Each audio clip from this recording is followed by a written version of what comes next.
Hello, loves! Welcome to Murder Mystery Monday. If you could let me know if you can see and hear me okay, that would be wonderful.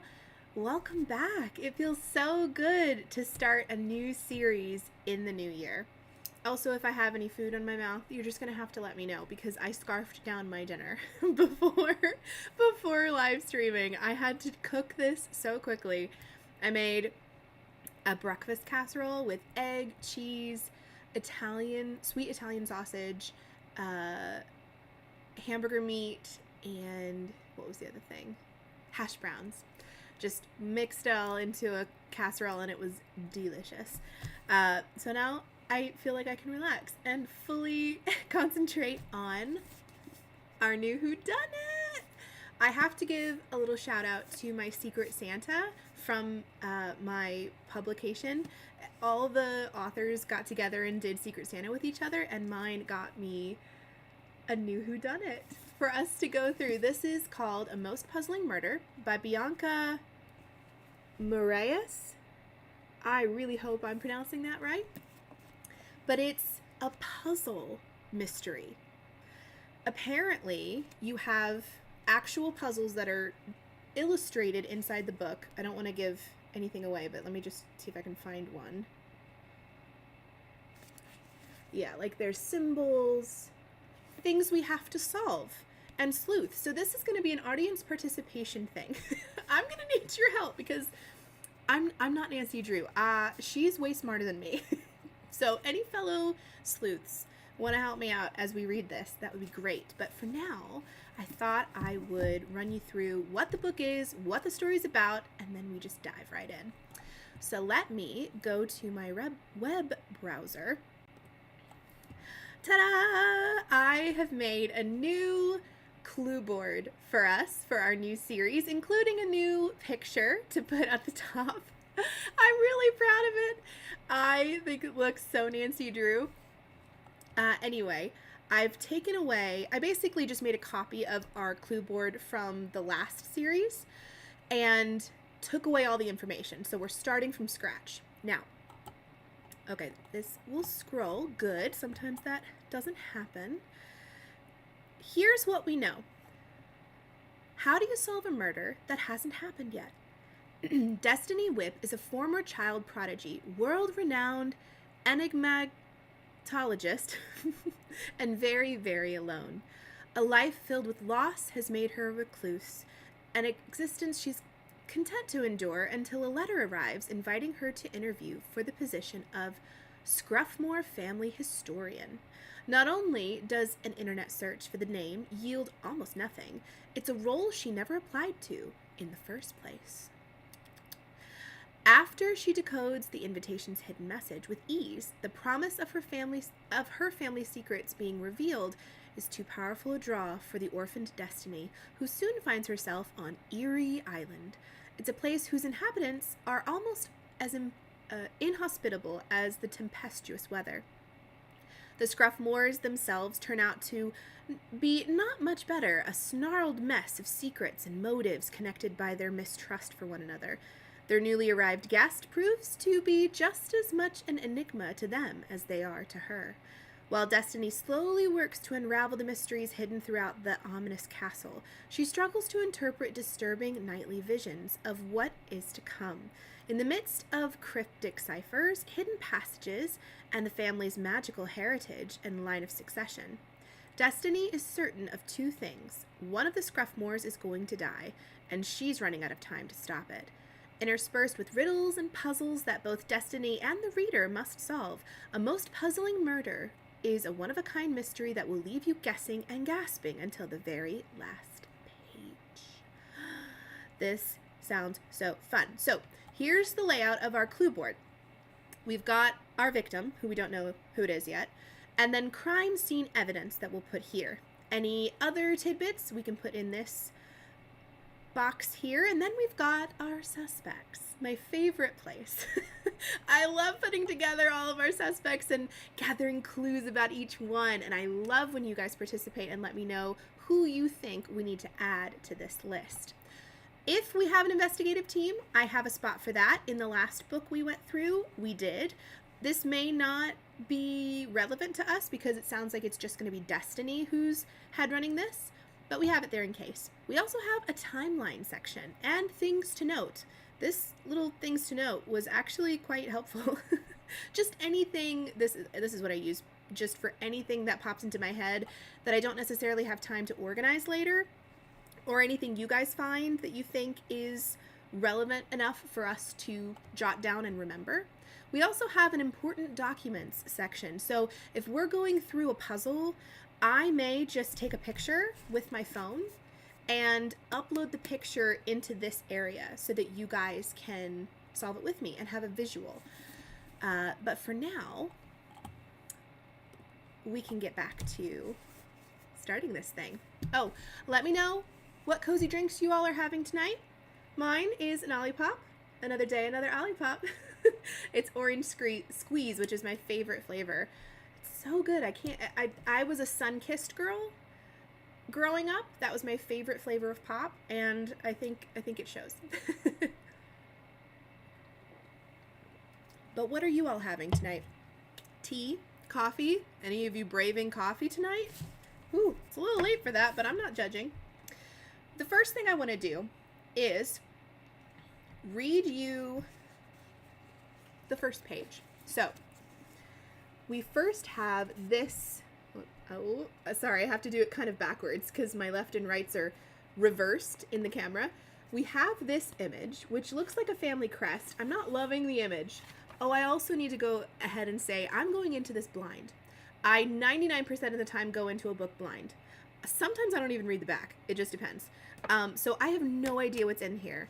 And if there's anything we don't feel comfortable with, we will either skip it or we'll move on. So nobody feel worried.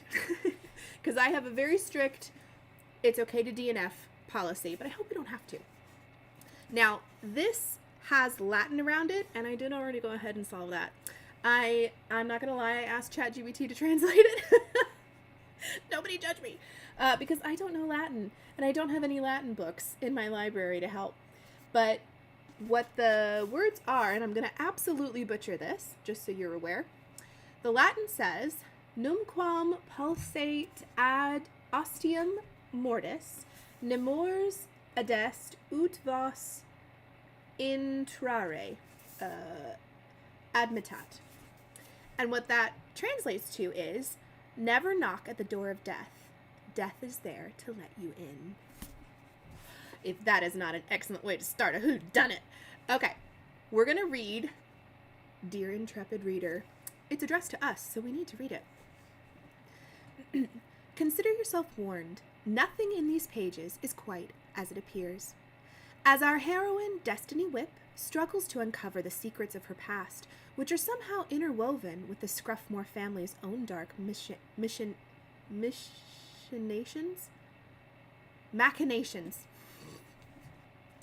I can read, I promise. Did I mention I'm an author? Moving on. She will be tasked with solving a myriad of cryptic clues, puzzles, and riddles. You can do the same alongside her, perhaps even beating her in the race to figure it all out. After all, you'll have insider information that Destiny isn't privy to, and in some instances, you'll actually become different characters in the occasional Choose Your Own Conundrum chapters. I'm so excited for those. Pick wisely in these sections, as your decisions will have consequences in terms of what new information gets revealed to you. Guys, I'm going to need your help. When we get to those parts, you're going to all have to help me vote who we go with. Pay close attention because almost everything is a clue, including the symbols at the top of each chapter, which are part of a greater puzzle. Only when you see a double star will you be called upon to solve whichever puzzle is being presented to you. This may require going back to earlier chapters to make sense of information whose purpose wasn't clear at the time. You'll also have opportunities throughout the story to engage with Destiny herself, emailing her for clues and important bonus content. We're going to email Destiny. Oh my word, this is so cool. As you're reading, if you spot something that might be important later on, go ahead and underline it or make a note in the text. If the thought of writing in these pages fills you with horror, let me assure you that this book is vastly different from other more prim and proper tomes. This most peculiar tale positively demands that you engage with it. Each time you bring pen to paper, imagine the pages purring in appreciation. I love that. If this is a library book or another format you can't mark up, don't fear, you'll find a downloadable booklet on my website that includes all the puzzles as well as various sections for note-taking. Now, if getting down with your bad code-breaking self sounds nerve-wracking, please don't panic. I am panicking a little. There's absolutely no need to check this book at the person who recommended it, especially not if that person is a bookseller. Never check anything at a bookseller. Except wads of cash for more books. And maybe snacks. You can skip each puzzle entirely by flipping to the relevant page at the back for the answer. Okay, good. There is an answer key if we need it. I'd love to not have to use that. I'd love us all to work together as a team if we can, but obviously if we get completely stuck, we can use that. The puzzles all vary with regard to the degree of difficulty and the type of skill set required to solve them. Struggling with one doesn't mean you'll battle with all of them.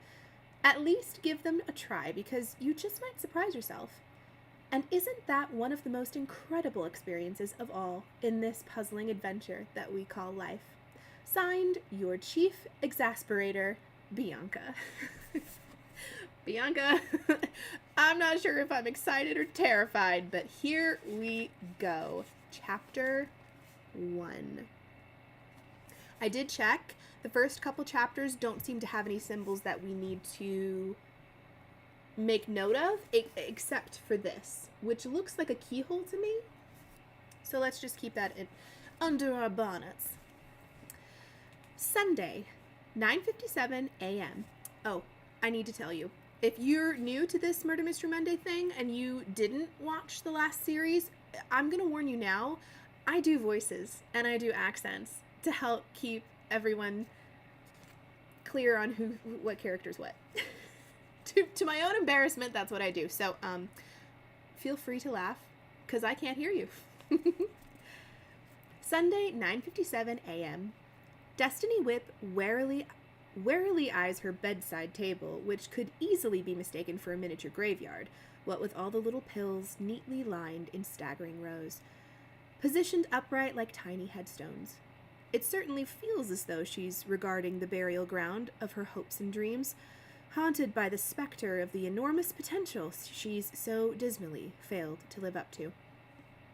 When you're declared a child prodigy, everyone expects you to go far in life, but all Destiny has managed today is a slow shuffle to and from the bathroom. Even that required Herculean reserves of energy. Balancing her laptop on her knees, she reaches to the farthest side of the bed for her emotional support urn, pulling it close and tucking it into her armpit as though cuddling a teddy bear. She kisses the top of the teardrop shape, the metal cold against her chapped lips. Bex appears in Destiny's doorway, leaning her head against the frame. "Morning, sunshine." Her best friend is still too scrawny, but not nearly as emaciated as she was a year ago, when all she feasted on was beauty magazines and models' Instagram pages, rather than anything resembling food. Bex looks mostly healthy again, her long chestnut hair gleaming, the hollows of her cheeks no longer reminiscent of sinkholes. "You okay?" Bex asks, the corner of her mouth turned down. It's the anniversary of the accident today. 1 year somehow crawling by on scraped knees. Some people act like severe depression is a tarnish that can be polished off with the application of enough elbow grease. Luckily, Bex isn't one of them. Destiny tries to speak, but a knot of regret is so tangled up in her throat that the words don't stand a chance. Her laptop suddenly squawks with an incoming video call. In the months since Destiny has been seeing Dr. Shepard, they've never had a virtual consultation over a weekend. But today is going to be a tough one, which is why the psychiatrist insisted on the appointment. As the ringing continues, Destiny gently places the urn beside her and reaches for her notebook. She pages to the list of tasks the doctor suggested last month.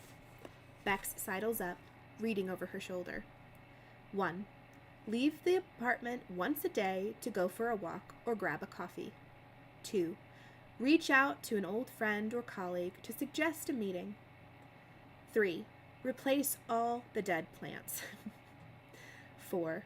Keep a dream journal about the white-haired ghost woman. Ooh. 5. Email the council expressing my wish to return. 6.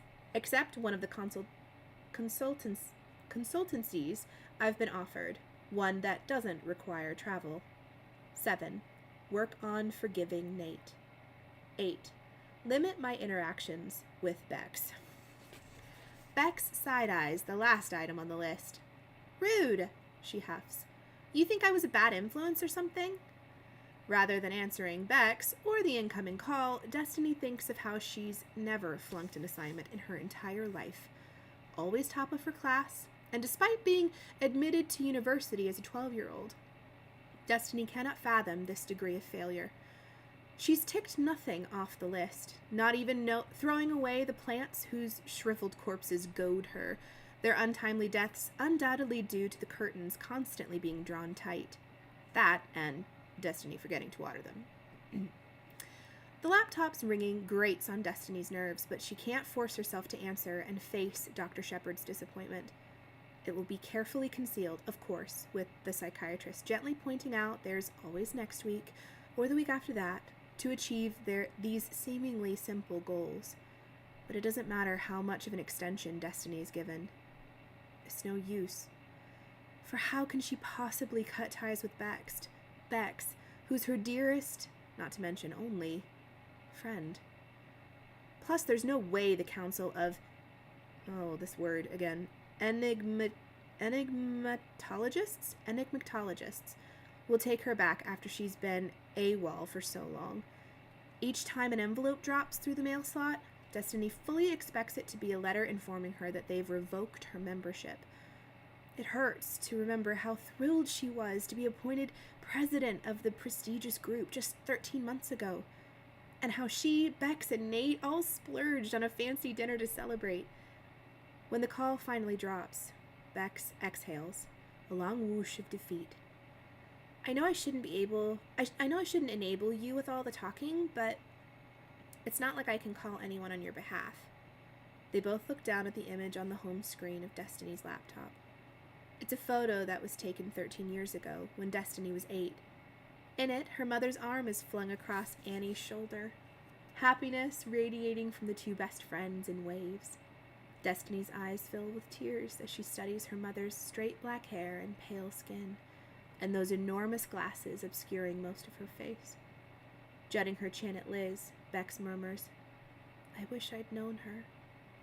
Destiny nods before turning her attention to Annie. With her striking afro and beaded shoulder duster earrings, and her smile as bright as the sun. The image was captured 2 weeks before Liz died, and a year before the paperwork would go through to officially make Annie Destiny's second adoptive mother. Their deaths were wrenching losses, tearings in the fabric of Destiny's being that she never quite stitched back together. Okay, let me get these people correct. So, her mother's arm flung across Annie's shoulders. Best friend. I read things to make sure I do it well, and then I don't always absorb what I'm reading, if that makes sense. So, who is Liz? Annie must be the best friend from when she was a kid. I guess Liz is the mom. That's all I can think. There were times in the before when Destiny experienced the sting of loneliness, that awful yearning of the one forever stuck outside, nose and palms pressed against the cold glass, gazing in at what belonging looked like, foreheads bent together, raucous laughter elicited by inside jokes, sentences finished by those who knew you best. But this is not loneliness.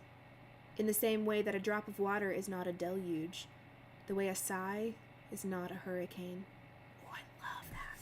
All right, I'm writing that down. I am armed with pens because we have puzzles that we need to solve eventually, but I'm also going to, just for my own fun, underline things I like.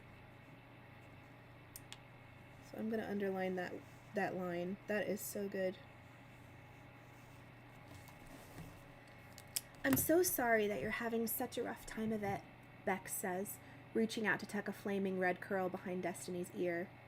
She freezes upon seeing Destiny's expression, her hand hovering like a ghost between them. A year is a long time, though, and Dr. Shepard is right, despite the fact that she clearly has it in for me. You need to move on. That Bex is apologizing to her, of all people, when everything that happened was Destiny's fault. No, I'm sorry, Destiny says, her voice pulling so taut that it snaps. Seeing the pills all standing to attention, no longer a cemetery full of headstones, but rather an army ready to fight the last battle. Destiny reaches for the urn again, stroking it like a security blanket. If you stop talking to me, Bex, I don't know what I'll do. Not gonna happen, Bex replies breezily, and then, more firmly, she says, Okay, it's tough love time. You seriously need a shower because you're stinking up the place. Plus, the kitchen needs cleaning. Those takeout containers have grown thumbs. I swear I caught them trying to hitch a ride to the nearest primordial swamp. Destiny laughs at how incredibly bossy Bex is, especially for a dead person. Still, it's reassuring that no matter how much has changed, some things stay exactly the same. Wait a minute. Can Destiny see ghosts? That's the end of chapter 1.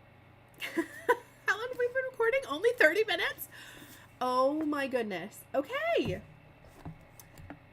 All right, so our girl can see ghosts. So, interesting. Oh, does that mean Bex? That means Bex died somehow? It said a car... no, it said an accident. We don't know what kind of accident. And then she's hugging the urn because she can't let her best friend go. That's heartbreaking. Oh my goodness. All right, let's do chapter 2. Chapter 2, Destiny. Sunday, 10:15 a.m. What was the first day?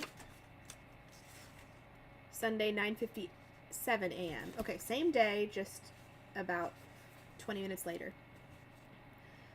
Destiny flinches at the unmistakable sound of the mail slot creaking open and a letter fluttering through.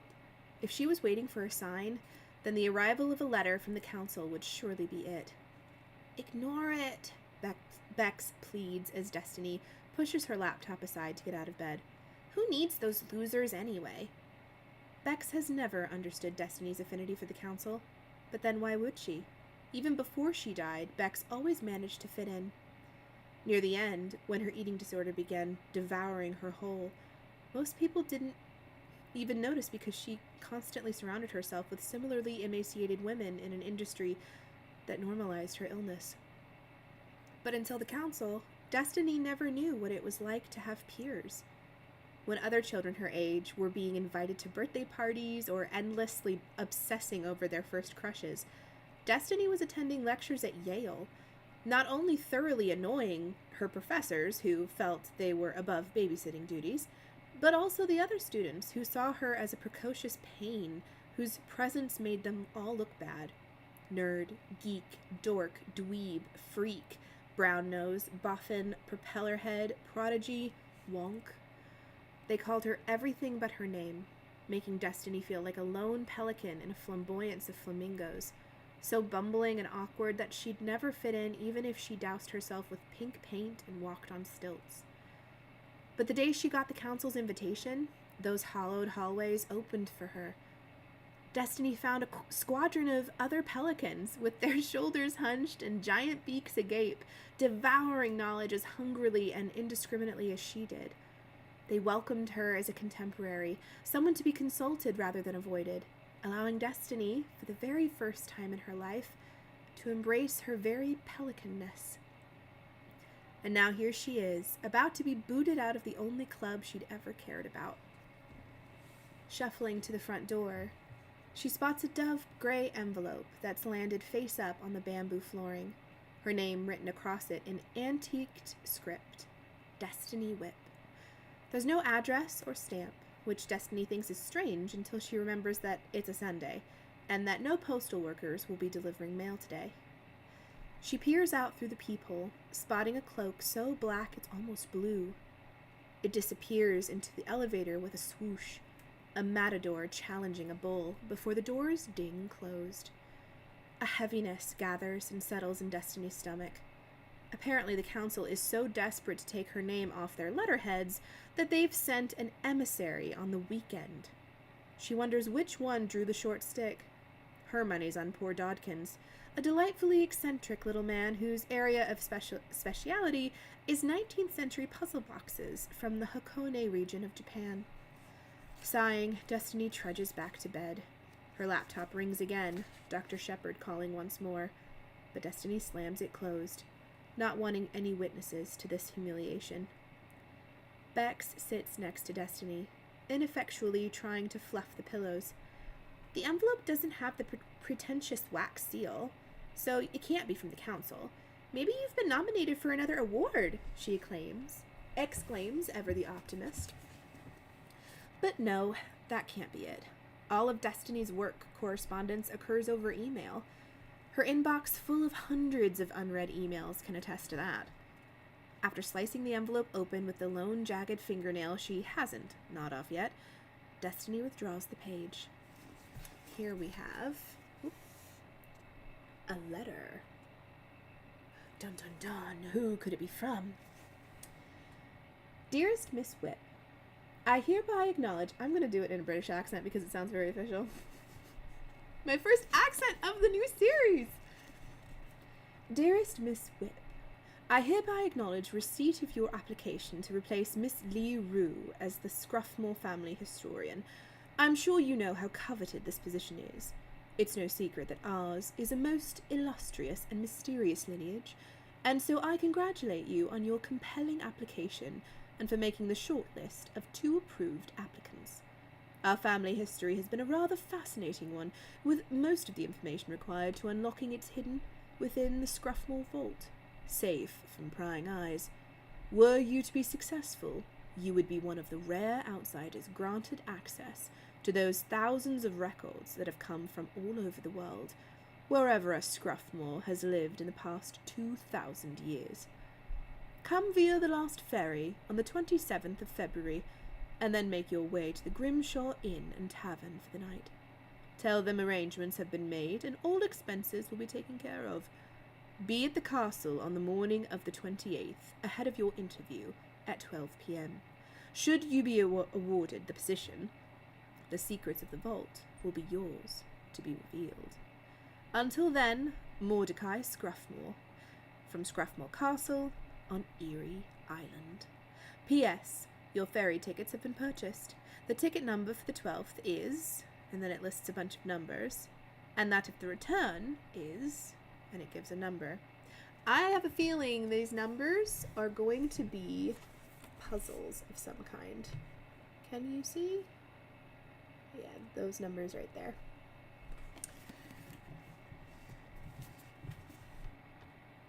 The original read-through is confusing. Told you it would be something interesting, Bex crows. But I'm not a historian, Destiny replies, brows furrowed. And I never applied for this position. Weird, Bex says, tapping her French manicure against her chin. Have you ever heard of the Scruffmore family? Destiny mulls it over. No. The name is unusual enough that she'd remember it.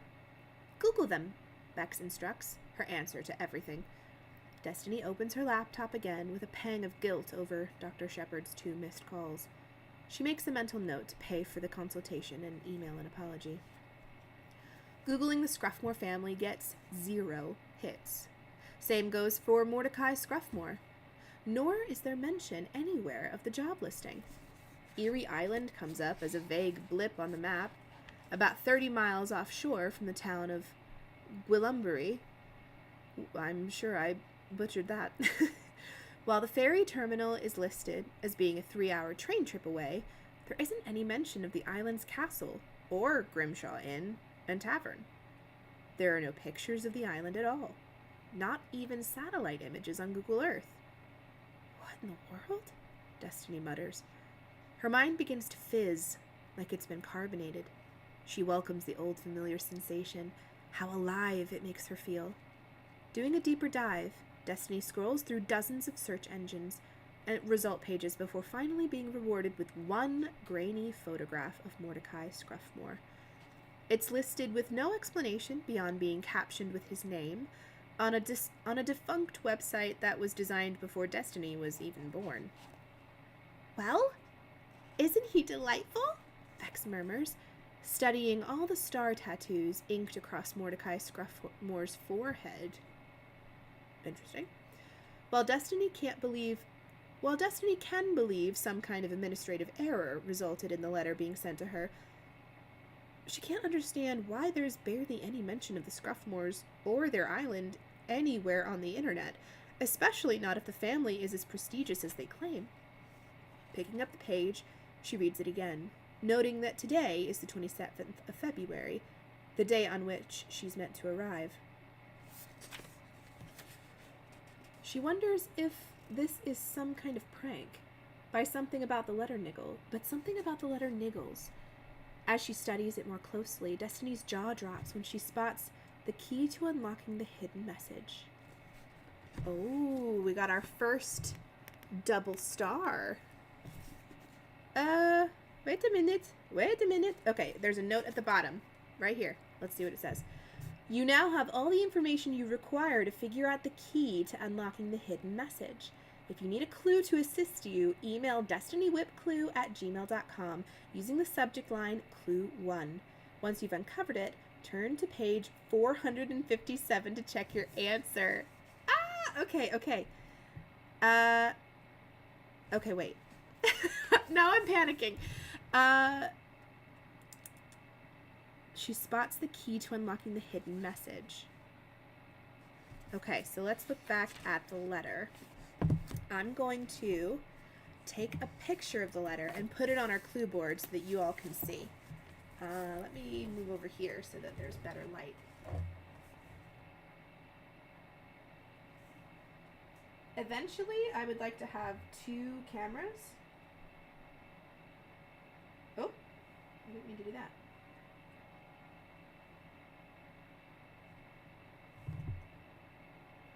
But until then, we'll just use the one and we'll be clever about it. Let me crop out my my hand from the image.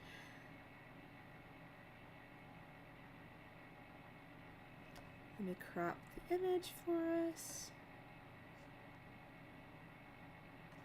Okay. And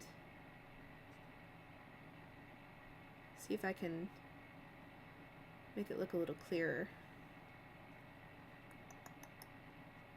Alright, that's better.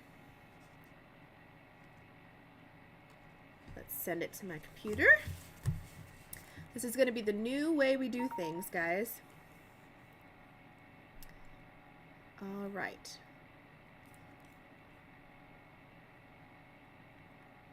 Go to our web browser.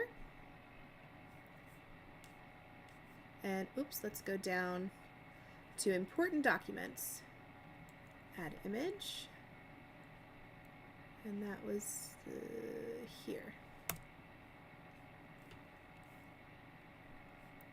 All right, let's make this bigger so that we can look at it together. I know it has something to do with these numbers. The ticket number, L2. I wish we had more of a clue as far as what that means. I feel like the first puzzle wouldn't be super hard, just so she wouldn't scare off her readers. Let me look at this. Anybody watching have any ideas of what the heck is going on? Anyone smarter than me in the comments want to share with the class?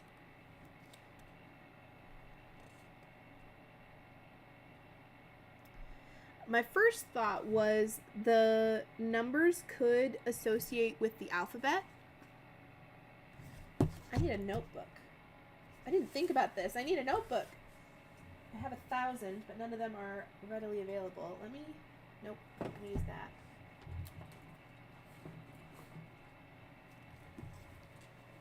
Let me see. Yeah, I've got notebook paper in the back of this old planner, I think.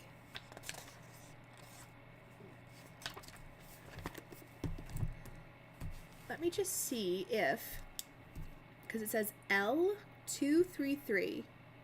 So in the alphabet, 2 would be B, so LB. No, that doesn't make sense. I was thinking it might spell something.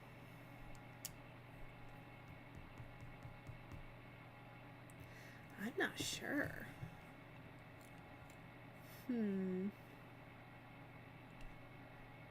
This is what I'm afraid of, doing this book, that I'm just going to be stuck. I don't want to immediately resort to, not cheating, but, you know, looking up the answer. Let's see. I hereby acknowledge to replace Miss LaRue as Scruffmore family historian. 2 approved applicants, so whenever we get there, someone else might be competing against us. So that's interesting. Come via the last ferry on the 27th of February. Then make your way to the Grimshaw Inn and Tavern for the night. Tell them arrangements have been made and all expenses will be taken care of. Be at the castle on the morning of the 28th ahead of your interview at 12 p.m. Should you be awarded the position, the secrets of the vault will be yours to be revealed. Mordecai Scruffmore, Erie Island. The ticket number for the 27th. I don't know what L2 means. Is that a number on a ferry? I've never taken a ferry before other than when I was in Ireland. And I have zero memory of what my ticket looked like. So that doesn't help me. I think, okay, I don't want to make a habit of this, but I think just for the purpose of me not struggling with this for the next hour, I am going to look up the answer. Oh, actually, no, we can email Destiny. That's right. Let me do that really quick. I love this. I love that this is interactive. I've seen books like this before. Not books, video games like this, or board games like this, where in order to get the next clue or to get insider information, you have to email something. I love that. So let me do that really quick. Compose. What's the email? Destiny Whip Clue. Okay. Destiny Whip Clue at gmail.com. Yep. Subject Clue 1. All right. Does it say to say anything in the email? I would like a hint for Clue 1, please. Smiley face.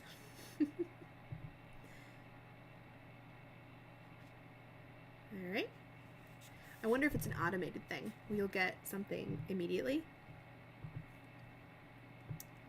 Or if it'll end up in my spam. I hope not. Nope, not in my spam. We got it! From Destiny Whip. Ah! Okay. It says, Dear intrepid reader, I'm thrilled that you've been in touch. I can already tell that we're going to get along famously. You could have skipped the puzzle entirely, but you didn't, which shows tenacity and curiosity, both traits that I admire. To help you uncover the secret message hidden within the letter, refer to the fairy numbers in the postscript. L refers to the line number. W refers to the corresponding word number in that line. Dearest Miss Whip is line 1. Wait, what?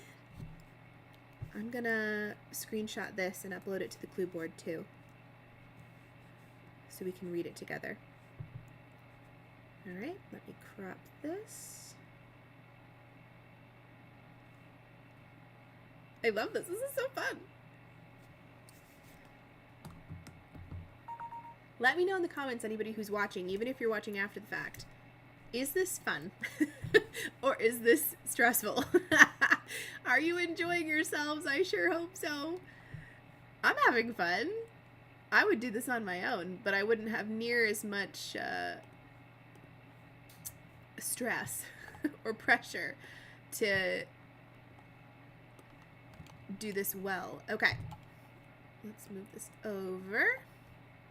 We've still got the browser. Yes.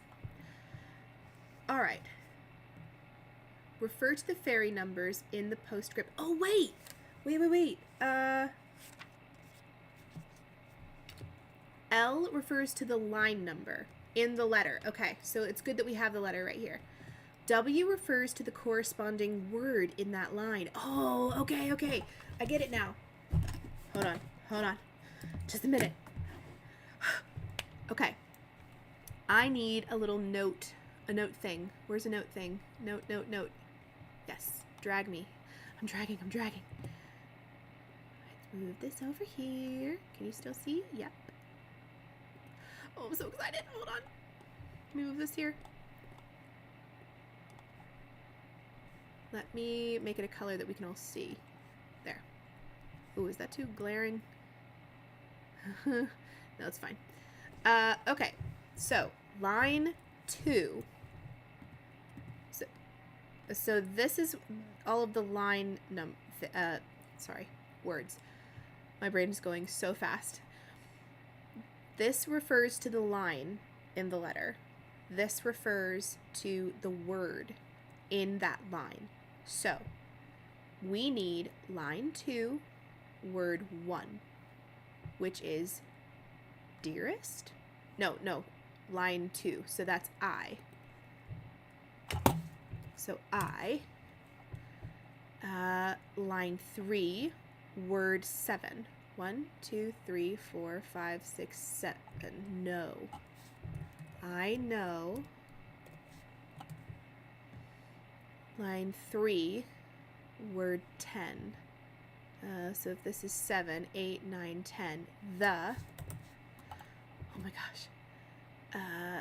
Line 4, word 2. Secret. Line 5, word 4. 1, 2, 3, 4, 5. Wait.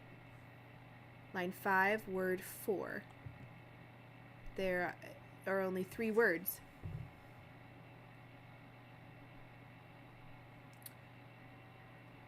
Oh wait, this counts as 1, sorry. 1, 2, 3, 4, your. 7, 2, so 1, 2, 3, 4, 5, 6, 7, family.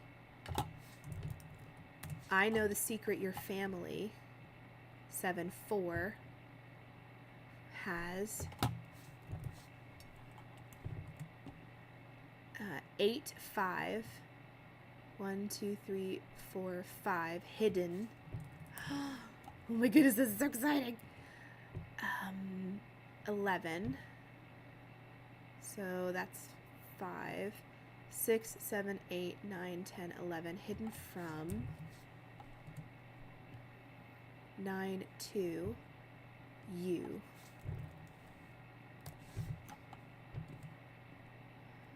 12, 1. So this is 9, 10, 11, 12.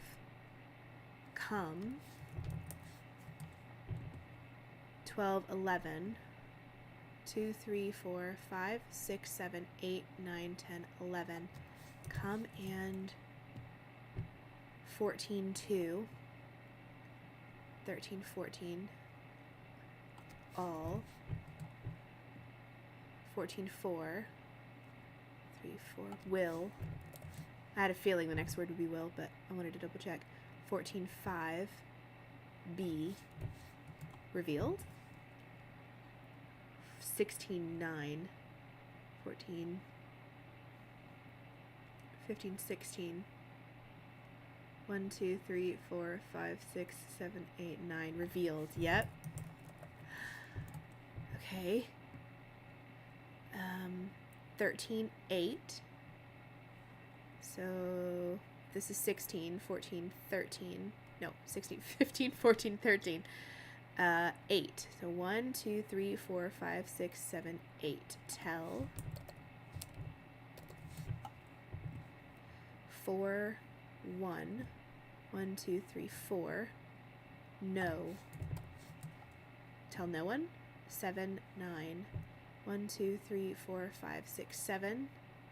1, 2, 3, 4, 5, 6, 7, 8, 9, and 1. Yeah.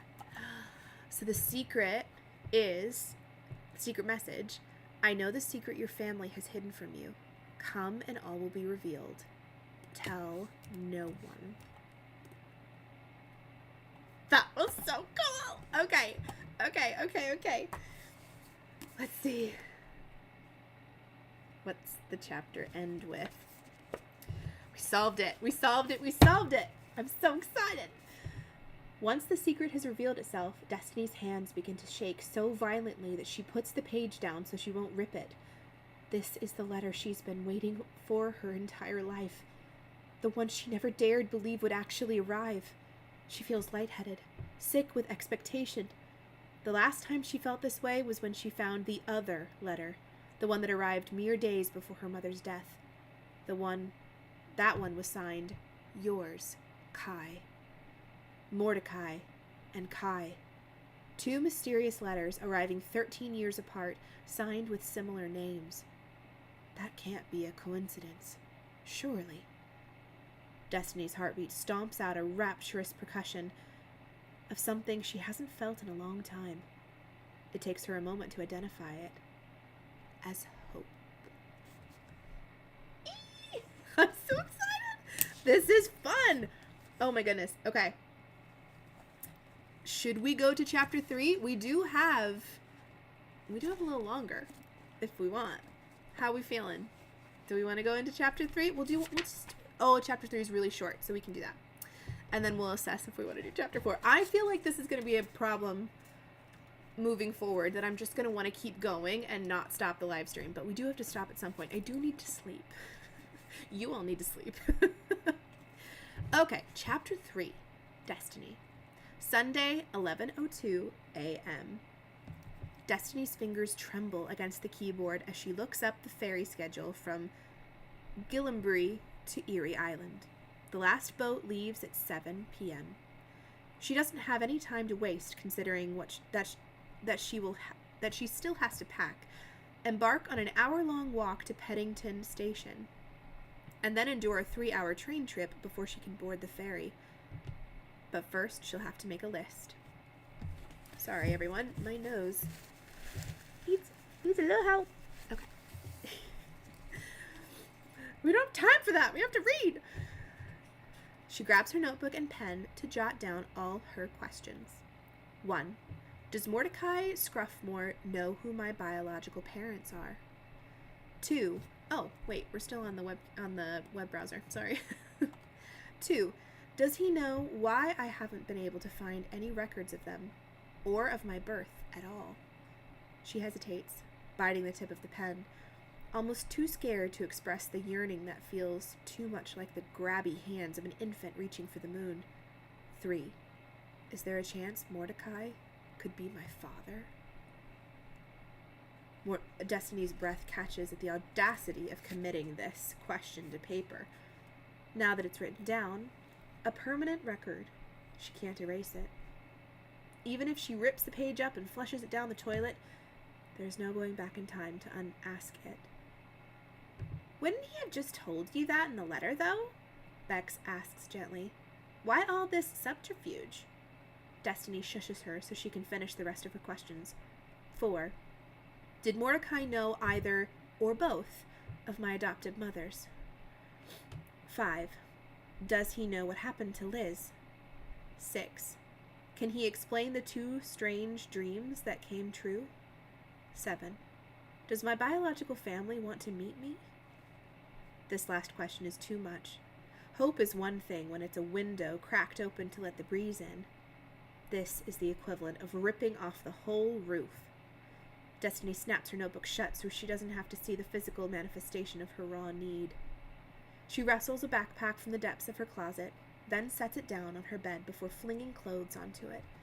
The rising anxiety sends her rushing to open her old jewelry box and withdraw the necklace, the last thing her mother gave her. The pendant is crafted from a multicolored stone that's anchored in place by curlicues of copper wiring. Destiny hates the memories associated with the thing, but can't imagine leaving without it. Despite her reluctance to wear it, she always feels calmer and more focused as soon as the amulet is clasped around her neck. Wedging the notebook and urn into the backpack. She's taking the urn? That seems a little excessive, but... I mean, an urn is not small. Alright, Destiny, I'm not judging. Wedging the notebook and urn into the backpack, she whispers, "You've got this." It's a lie, of course. But sometimes lies are the kindest things we ever tell ourselves. Alright, let's just do one more. One more chapter. Chapter 4, Destiny. Let me see how long it is. Oh, not long. These are very short chapters. Sunday, 7:45 p.m. So she was supposed to be on the ferry at 7, right? As the barnacled ferry struggles to escape the fortress of fog that rolled in seamlessly out of nowhere, Destiny tries not to think about how the haze enveloping them is the exact shade of gray as the mysterious letter's envelope, not to mention the ashes cradled in the urn. Try as she might, though, it's impossible to wrangle her racing thoughts or slow the whirring hamster wheel of her mind. About as futile as farting against thunder, Bex notes, laughing. Before Destiny can issue a retort, a blustery wind picks up, and just like that, as quickly as the swirling sea smoke first swallowed the boat, its cottony shroud is now snatched away. Destiny's anxiety eases, which would be a relief if it weren't for the enormous waves now being whipped into a frenzy all around them. Fighting to keep her balance, she's just gotten both hands white-knuckling the railing when the ferry rears up so steeply that she temporarily loses sight of the ocean. As they slam into a trough, she gets drenched by the spray, swallowing a mouthful of pooling saliva mixed with seawater. She retches over the side of the ferry. When she's done heaving, Destiny swipes at her mouth and gasps at the spot, as she spots what looks like a giant shark tooth rising from the ocean. It takes her a moment to realize it isn't an enormous sea creature, but, in fact, their destination. Her spirit sinks. Erie Island is not at all how she imagined it, which was more like a cross between Portofino and a quaint Cornwall fishing village. As she stares the imposing landscape that's getting closer by the second, almost as though it's coming at them rather than the other way around, she can't help but think how the island appears to have assembled itself entirely out of sword tips, arrowheads, and shards of glass, all objects shaped like weapons of war. Bad things happen there. Destiny isn't sure where the certainty comes from, but it makes her tremble, as does the unpredictable, almost supernatural weather they've encountered since leaving the port. It's like being haunted, only out of the open seas. Recalling the white-haired ghost woman from her recurring dream heightens her unease. Everything about the jagged outcrop screams, "Keep away! Turn back!" But how can Destiny possibly heed that warning, considering the arrival of the mysterious invitation? After what happened to Liz, and then after all those years spent futilely searching for her biological parents, experiencing nothing but dead ends and doors firmly shut in her face, the hidden message validates what Destiny has always suspected. Her life is a 21-year-old enigma that's begging to be solved. Everyone has an origin story. If everyone has an origin story, then hers resides in a locked book on a high shelf in a secret room that no one's ever drawn a map to. Which is why nothing, certainly not mercurial weather, inhospitable landscapes, or bad premonitions will prevent her from getting to Erie Island. I'm not coming for a vacation, she reminds herself. I'm here to unlock the door to the past so that I can find a pathway into the future. As the waves continue to assault the ferry, Destiny crab walks back inside the cabin and retrieves her phone to listen to her voicemails. Hey, Tinny, Nate's comforting baritone says. I just wanted to check in and see how you're doing. I'm sorry about our fight and what I said. It's all going to be fine, so try not to worry so much, okay? Love you. The message stings despite the apology. It's one thing suspecting something unspeakable about yourself. It's quite another having someone you love confirm it. But no, she's not going to dwell on this now.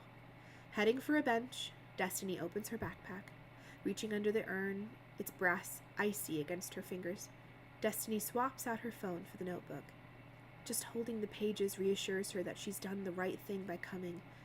Questions attract answers, and answers are like periods at the end of sentences. They bring closure, which is what makes them so satisfying, especially since closure is something that's been in high demand but very limited supply during her short life. The door leading to the cabin upstairs suddenly slams closed, and Destiny looks up to spot a beautiful woman stepping across the threshold. She's already chilled to the bone, but a different kind of iciness spreads through her now, as though glaciers are carving their way through her arteries. Oh no, Destiny thinks, slack-jawed as she stares at the apparition. No, that can't possibly be. Oh, chapter 4 is long. We have time. We have time. Chapter 5, Destiny. Also, still no symbols or anything at the top of chapters. I think that will only happen once we get to Erie Island. Sunday, 8:02 p.m. In her shock, Destiny drops the notebook and then scrambles to rescue it before the water sloshing around the cabin floor can seep into the pages. When she looks up again, her breath catches and her teeth begin to chatter. The woman, who appears to be in her late 30s, is whippet thin and dressed in a frilly Victorian blouse enveloped by a black leather corset. A tiered skirt, long at the back and short at the front, reveals slender legs and lace-up leather boots. White blonde hair matching equally pale skin cascades down her shoulders in shiny waves. Her makeup is immaculate. A stark coat of red lipstick gouges her face like a fresh wound. This is the ghost woman from Destiny's nightmares, the one who steps through a solid wall, night after night after night. Her heartbeat stutters. While she studies the stranger, who's now reached for her phone to take a call, there's a part of Destiny that hopes this can be all logically explained by consulting a neurologist and requesting a battery of tests. If she's suffering from the kind of temporal lobe seizures that makes many people believe they're experiencing déjà vu, then Nate would be wrong and Destiny isn't losing it. She just has some faulty wiring that can be fixed with the right medication. Déjà vu, my big toe, Bex huffs. This is the third time you've dreamed something that came true. And then she adds in an injured tone, not that you ever told me about the first time, mind you. It definitely would have helped put things into perspective. Destiny stiffens. I wish I could go back, and if wishes were fishes, we'd all swim in riches. Bex's statement is the verbal equivalent of a shrug. But, she continues, voice sharpening, if you really want to prove Nate wrong, here's your chance. Focus. Destiny nods, swallowing hard as she sidles up close enough to be hit by the overpowering scent of sandalwood perfume. The woman is talking on her cell phone, yelling to be heard above the crashing waves. From the gallery. Yes, a few days. Mr. Futon, the Lorenzetti will be arriving. Look next week. Destiny eavesdrops as best she can, but it's difficult with the wind snatching so many of the words away. When the woman abruptly ends her call, she startles at Destiny's proximity, looking at her with moss-colored eyes. Destiny gulps then, half expecting to see some kind of dawning realization. For if she recognizes the stranger, there's surely a chance that the stranger might recognize Destiny in return. What Destiny isn't expecting is for the woman to grimace and back away in a manner of someone encountering roadkill. Destiny flushes, realizing she must look an awful fright with mascara streaked down her cheeks and wet hair clinging to her face and miserable rat tails, not to mention how she's dripping salty puddles everywhere. Under the scrutiny, Destiny also becomes painfully aware of how her belly mushrooms over the top of her jeans, and how tightly the material cuts into the spread of her thighs. It's clear from the woman's scathing expression that these are all failings on Destiny's part, ones that she should be deeply ashamed of. As the world has taught her, and continues to reinforce, it doesn't matter what Destiny has achieved, not so long as her brilliant mind continues to be wrapped in such undesirable packaging. The greeting card sentiments are all liars. It's definitely not what's on the inside that counts. To heck with that, Bex spits. No one can make you feel inferior without your consent. Trust me, I know, so don't you dare let this little trinket intimidate you. Speak up! Destiny would normally never start a conversation with someone this intimidating. The woman's facade is a shiny bastion. Everything about it screams that its walls were built extra high specifically to keep riffraff like Destiny out. But there's nothing, not in Destiny's entire life, that's ever been more irresistible than a mystery. Curiosity trumps insecurity every single time. Fear is a powerful motivator too, for whatever is happening here can only lead to terrifying outcomes, ones completely out of Destiny's control. Running a trembling hand through her knotted hair, while swiping under her eyes with her other, she blurts, "Hello, I'm Destiny. Isn't this just the most terrible storm?" "Tempest," the woman replies coolly. Destiny smiles, overjoyed to meet a fellow lexophile. "It certainly is a tempest," she agrees, lurching sideways as another wave batters the boat. "That's the absolute perfect word for it." "No," the woman clarifies, rolling her eyes. "I'm Tempest." "Oh, what a lovely name." Destiny reaches out an icy hand in greeting, partly out of habit and partly because she wants to make sure Tempest isn't a ghost. Since that's what she dreamed her to be, it's the most obvious hypothesis to test for first, no matter how implausible the whole scenario.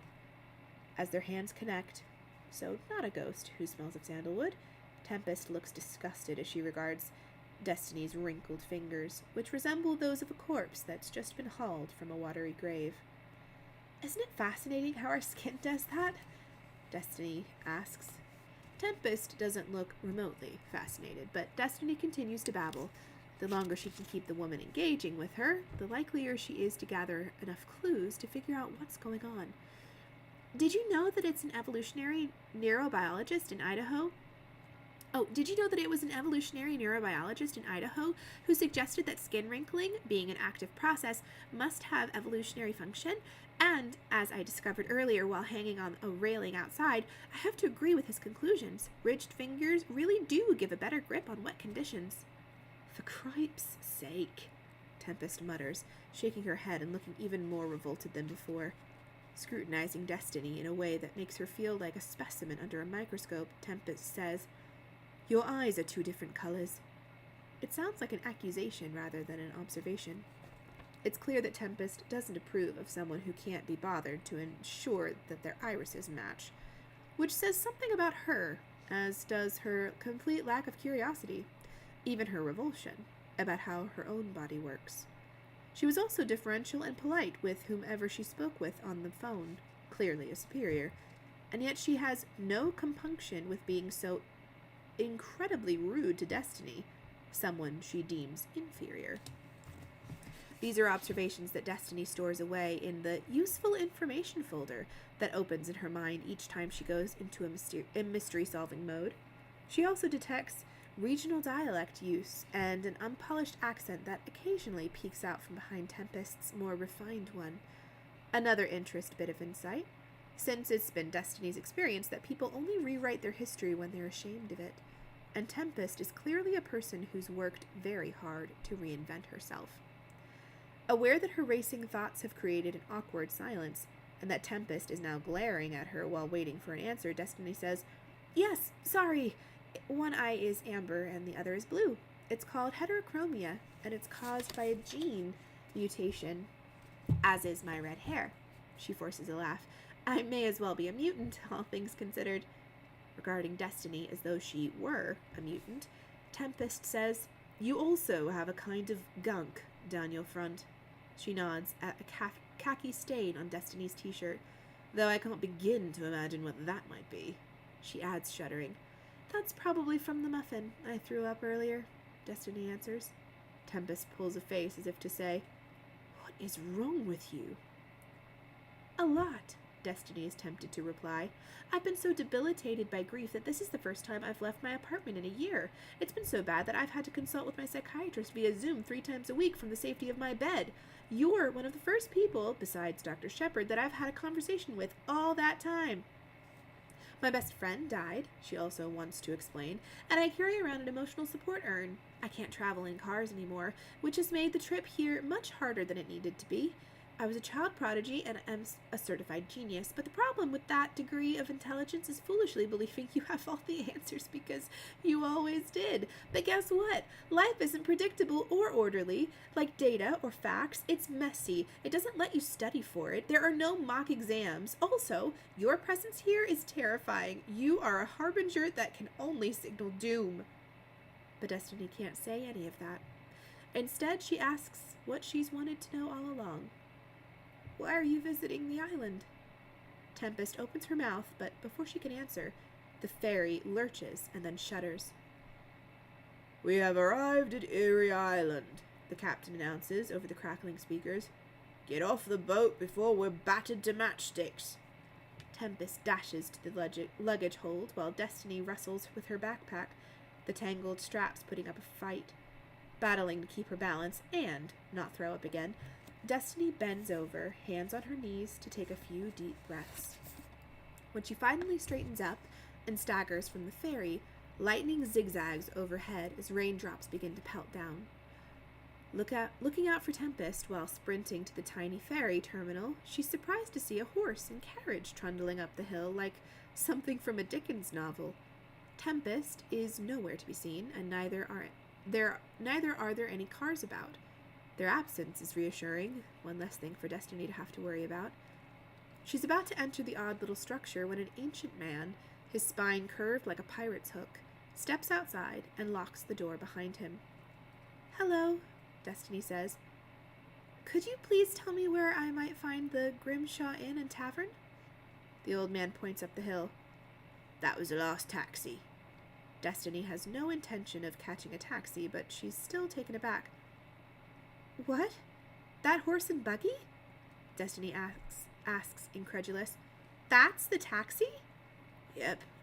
And before Destiny can extract any further information, he's marching away to a steep set of stairs carved into the rock face. There's a crack of thunder as Destiny ducks under the overhang for shelter.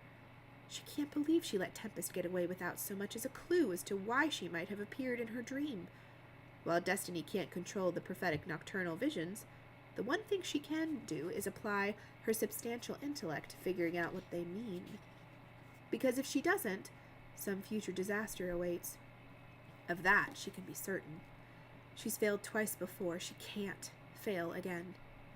Crestfallen, Destiny recognizes that she's on the verge of spiraling. Thinking of Dr. Shepard's advice for when this happens, Destiny reminds herself of everything she's been through to get here, taking those first few steps out of her apartment door, despite the overwhelming urge to scuttle back into the cocoon of her bed, walking for miles to the train station while carrying a heavy backpack, not to mention the 3 panic attacks she had to talk herself through while en route. "Buck up, glum chum," Beck says, her voice buoyant with optimism. "All's not lost just yet. Didn't you notice that the ferry didn't have any proper walls? Plus, Tempest was wearing black." Bex was right. In Destiny's dream, Tempest was wearing white as she stepped out from a solid wall, which means it hasn't come true yet, and so their paths are likely to cross again. Sighing with relief, Destiny tells herself the trip is going to go well. It has to. Destiny's been floundering for a year, threatening to go under, but Mordecai has thrown her a lifeline, one she's going to cling to like her life depends on it. Because it does. We now have a Scruffmore family tree. Ta-da! Oh, let me straighten it up for you. I feel like this is going to be important, so I'm going to take a picture of that, and we will add it to our clue board. I do want to make these small, since we don't need them right now. These are old.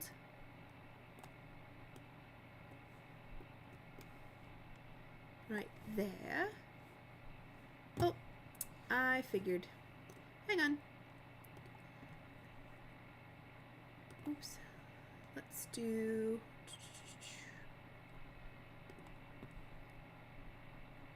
I've got to adjust the properties for you to see what I'm doing, because sometimes for whatever reason the browser decides to not record the scrolling movements I'm doing, so it just looks frozen to you. So let me show you the ambiance video I was looking at, and then go back to Millinote, and we're good. Okay. Every so often we have to do that. So let me take a picture of this family tree, because I have a feeling this is going to be very important. Also, if the setup looks a little dark to you, one light over here burnt out. And I didn't have time to fix it before stream. So sorry about that. I will fix that for next time.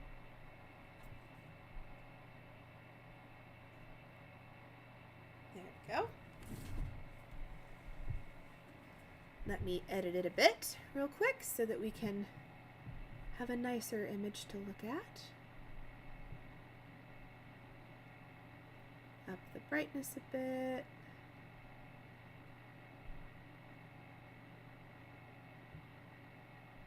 Oh, that's better, yeah. Okay. Let me crop it.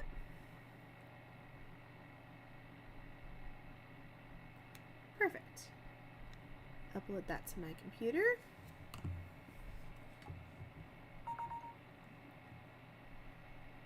Add an image.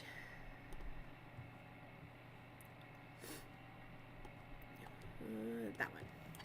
I have to check what time it was uploaded because it doesn't have a proper name.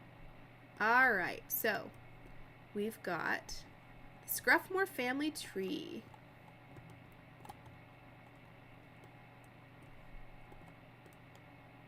Move this out of the way a little bit. I don't know when this will become important, but we have it just in case. All right, I think now that we've pretty much arrived at, oh, we have another POV. Okay, so we've had Destiny this whole time, and now at chapter 6 we have someone named Darius. So I think this is the perfect place to stop. I know it's so painful. I don't want to stop personally, but I just have a feeling if we don't call it at some point, we will in fact just keep going. There is another puzzle though. There's another puzzle though. Okay, all right. I really am calling it this time. We will do one more chapter. Okay? Hold me accountable. We're doing one more chapter, and then we will stop. Because it has another puzzle in it, and I really think that'd be fun to do. So let's do that. Okay? Okay.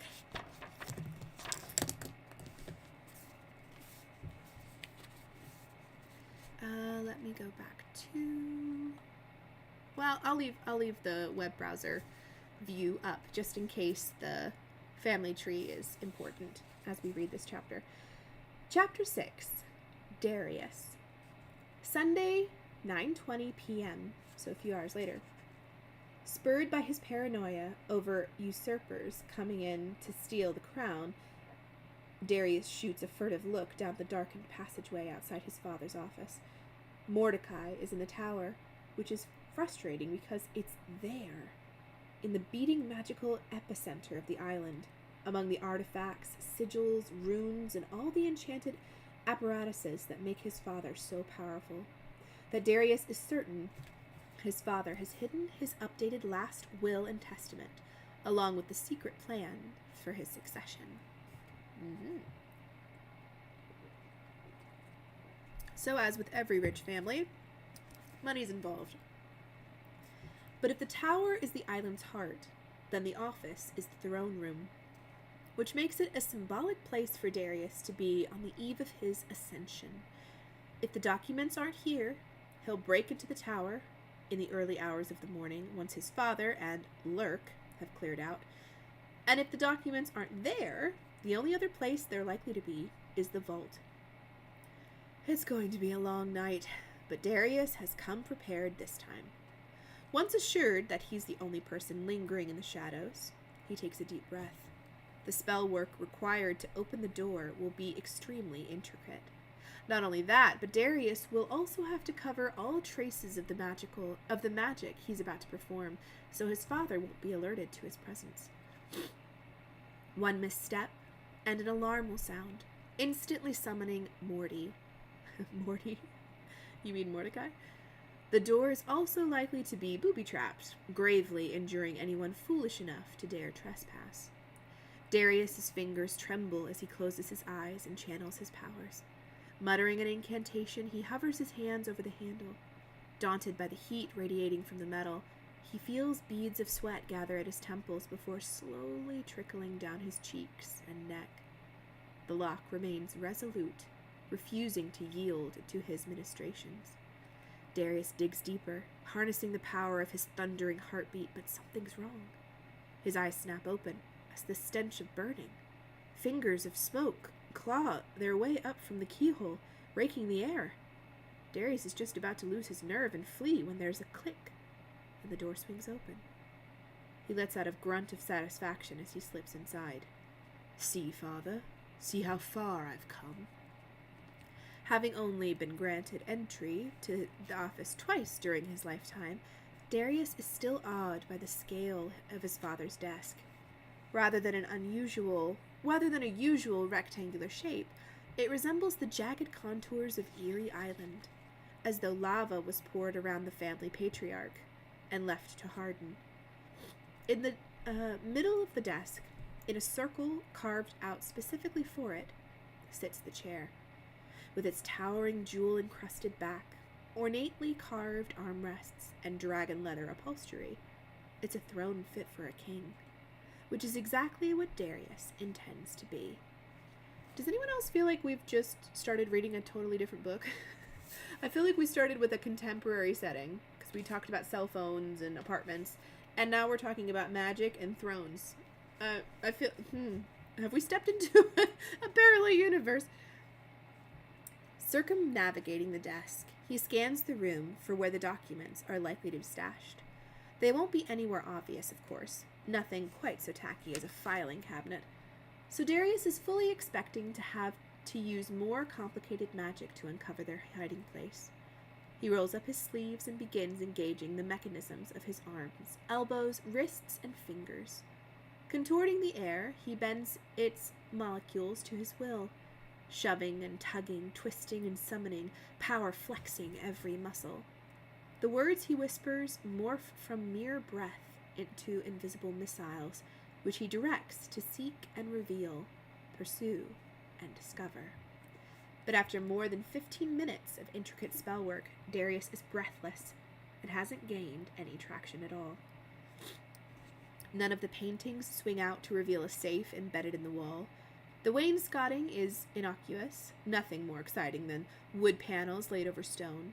No latches spring open, activating the elaborate unfolding of stacked drawer mechanisms. There are no trapdoors under the carpets, not even so much as a tiny compartment sunken into the floor. Tired and thirsty, Darius is tempted by the bottle of Talisker on his father's desk. Making his way to it, he experiences a frisson of satisfaction when the ancient Kari wood melts away like candle wax, allowing him to advance through the desk before knitting itself back together behind him.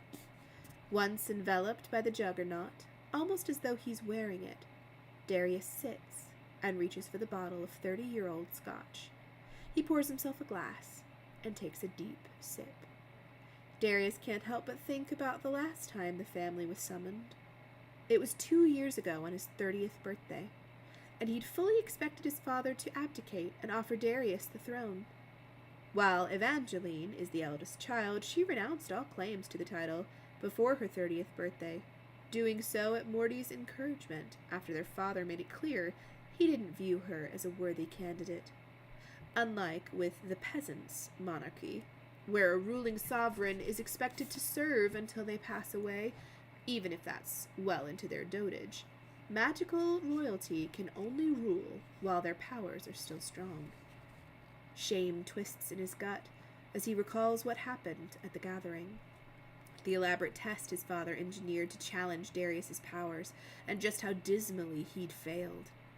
After Bramble's death, when they were just children, Darius largely abandoned his magical studies, mostly because he was never going to live up to his younger brother's abilities, no matter what he did. So why even bother trying when he would always be shadowed by a ghost? But also because the dedication to learning the craft required hard work and obedience, qualities that Darius found to be tiresome. In his defense, he'd never heard of a worthiness test when it came to claiming the throne. It was always just meant to be inherited in a clear line of succession. Had Darius been given enough notice of his father's plans, he would have prepared, obviously. But no. Instead of allowing his son the opportunity to rise to the occasion, Morty delighted in humiliating him in front of the entire family, forcing Darius to jump through impossible hoops like a defective dog show. Show dog. Sorry, 1 second.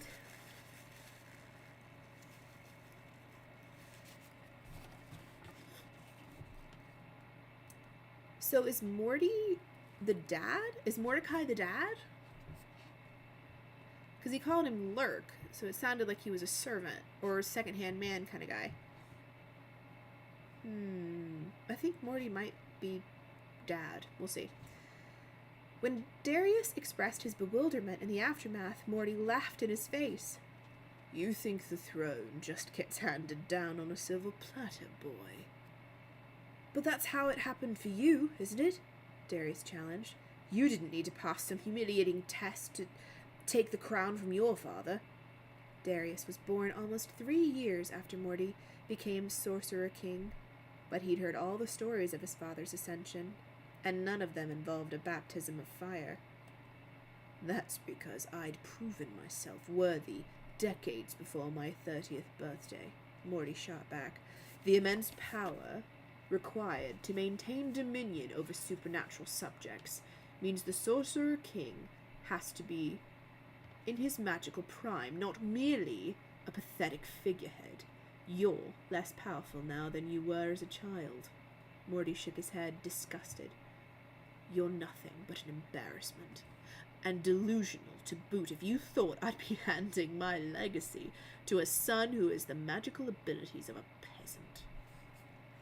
The intense shame over this very public failure is why Darius hasn't been able to speak to Hexibus or Evangeline since. Having any kind of contact with his mother and sister would only remind him of his weakness, how utterly pathetic he used to be. Well, not anymore. Darius casts his gaze about the desk. Noticing the 4 leather-bound books stacked on the edge of it, he reaches for them. He isn't much of a scholar or a reader, but if Morty has referenced these, they have to be important. Darius pulls the top one off the stack and flips through it, but quickly gives up because the Anglo-Saxon text is too dense and inaccessible. Setting it aside, he picks up the second volume and reads its title. Ooh. Uh-oh. We may not be able to keep reading this book. Let's just say that it says dark magic, but it says something different. A kind of magic that I'm not really interested in delving any further into, but we'll give it a second. We'll see if it makes it a big deal. As he skims through it, Darius' spirits drop when he sees it's written in Fungelian, an ancient language he struggled to learn. At least this book has diagrams and illustrations, which attract and hold his attention. One page is filled with compass stars, like the one tattooed on his father's face. Morty has jotted cramped notes next to them. Something about finding the right number, though Darius doesn't know what for.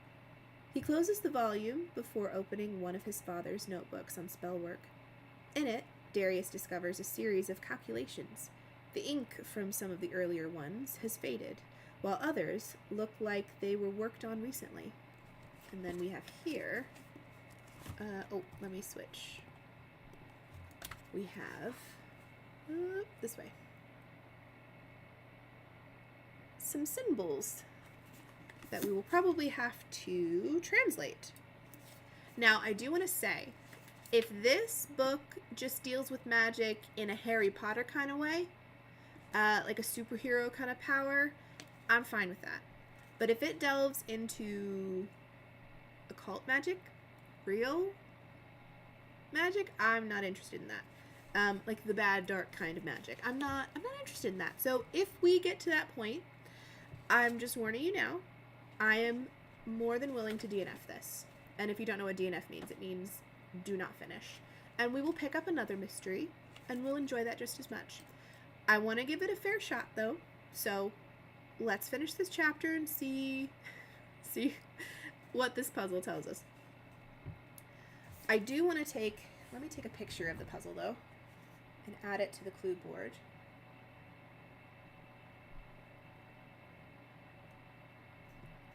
Come on.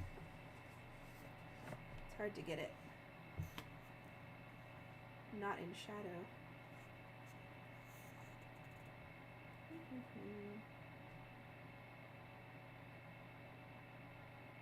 There we go. All right. Let me crop that.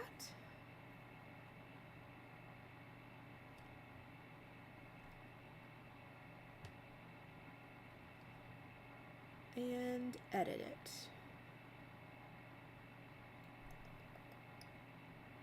So that we have it a little bit nicer. Not as dark. There we go. All right. Send that to my computer. And then we'll go to the browser. And we'll add this.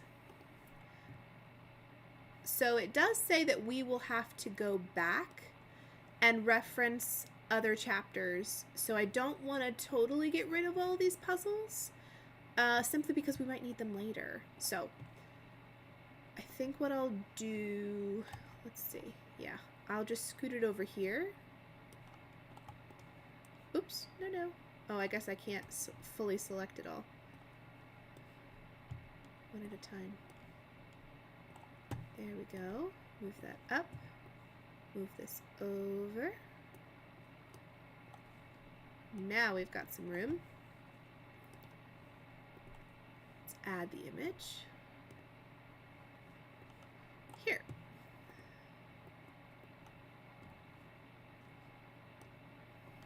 Okay. So let's see what the book says about the puzzle. If we need to email Destiny again, I'm fine with that.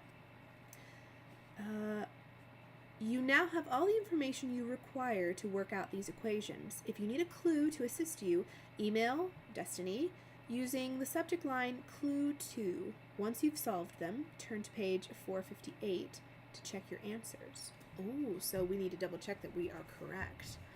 Okay, so it looks like these symbols equate to numbers.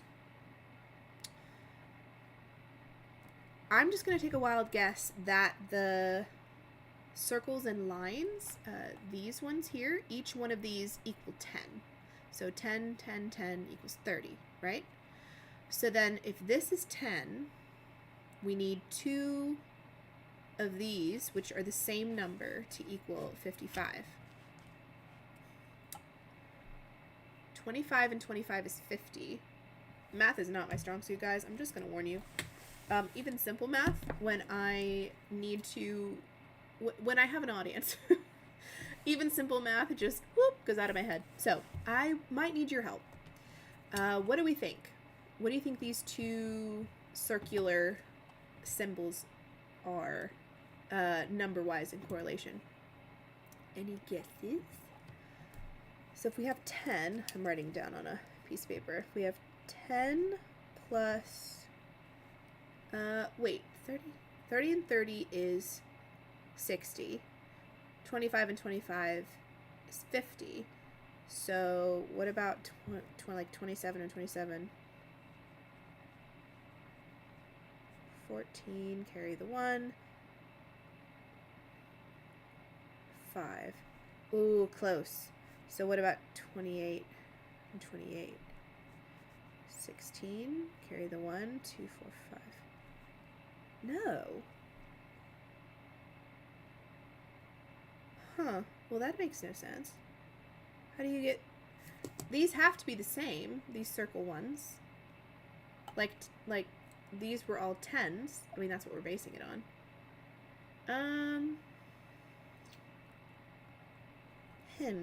I mean, are we doing decimals? Because we can do 27.5. Would that get us?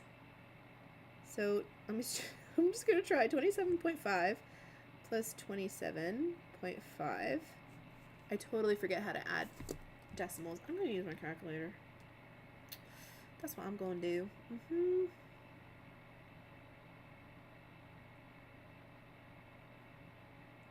Let me pull up my calculator. 27.5 plus 27. Oops, no, not 20,000. Okay, 27.5 plus 27.5. Okay, that equals 55. All right, so I'm gonna write it down. I'm drawing it here. Squiggles, or sorry, the two circles and the line equal 10. The circular, I'm trying to draw it, and I'm doing it badly. Good thing you guys can't see. Equals 27.5. Okay.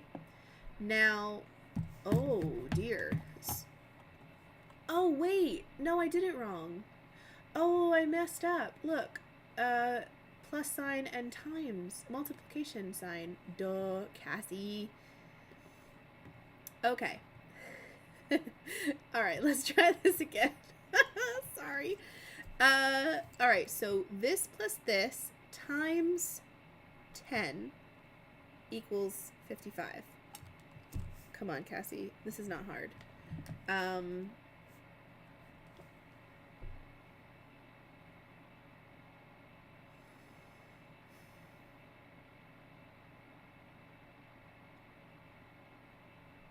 Wait, times 10. We'll use my calculator.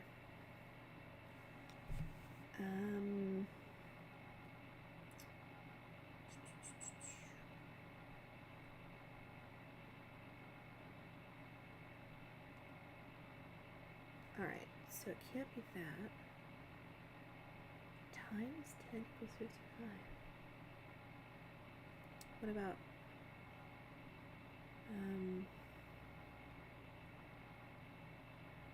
those have to be the same numbers. Oops. Let's just randomly do 5 plus 5 times 10. I did it!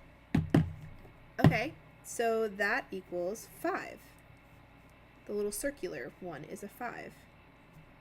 Okay, so these are 10s, these are 5s. So got that. Now, I don't know what this is, this little guy, but 10 divided by 10, well, 10 plus whatever this is divided by 10 equals 1,000. Now that I don't know. Anybody want to help? Because I'm real confused what that little guy means. Is that like a carry the 2 thing? Okay. Let's see if we can just do process of elimination on here. So 4 of these is 5, 5, 5, 5. So 5, 10, 15, 20. So this is 20. This is 10. 10 times blank plus 20 divided by 5 equals what?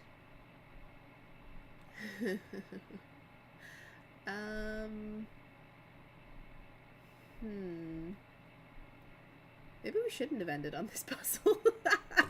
Okay, 10, I'm going to write it down with numbers attached. 10 times something plus 20 divided by 5 equals... Okay, so let me do what I know I can do, which is the 20, this group of 4, and this 5, and this 10. Okay? So 20 divided by... Is this going to help me, actually, trying to do the process of elimination? If we knew the answer, then I could process of elimination it.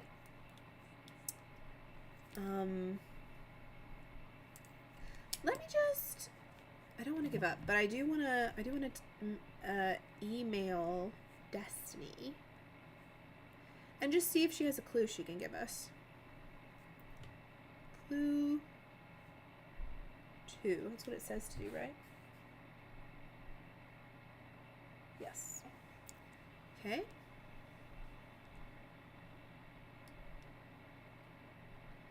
Destiny. I would like, I don't even know if it's necessary for me to write in the email, but I would like a hint for clue 2, please. Alright. Let's see what she has to say. Because I got the first 2, so I feel pretty proud of that. It's this little doohickey that I am confused about. This tiny circle above the 10 symbol. Clue 2. Alright, Destiny, what have we got? Dear fellow puzzler, let's do some light stretching ahead of the upcoming mental gymnastics. The use of PEMDAS/BODMAS will enable you to solve these equations. PEMDAS is an American acronym for the Order of Mathematical Operations, the correct order in which to solve math problems, which stands for parentheses, exponents, multiplication, division, addition, and subtraction. BODMAS is the British acronym, and it stands for brackets, orders, in parentheses, powers, indices or roots, division, multiplication, addition, subtraction. The rule states that division and multiplication must be done before addition and subtraction. Oh, wait. Division and multiplication must be done before addition and subtraction. Well, that's not what I did over here, and it worked out fine.